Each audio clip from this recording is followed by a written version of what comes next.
Sophie.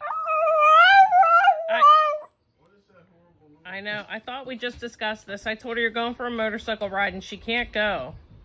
I should have taught her to ride. Well.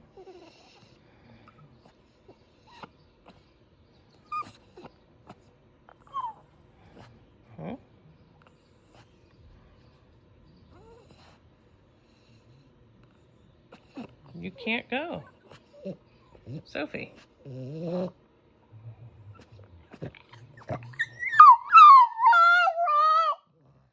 no sidecar. There's no seat for you.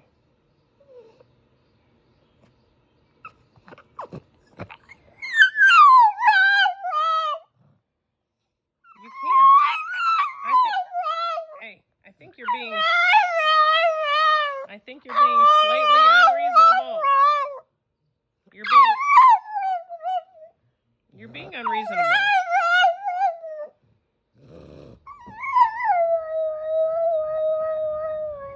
We're going on a full minute that you've been bitching about this.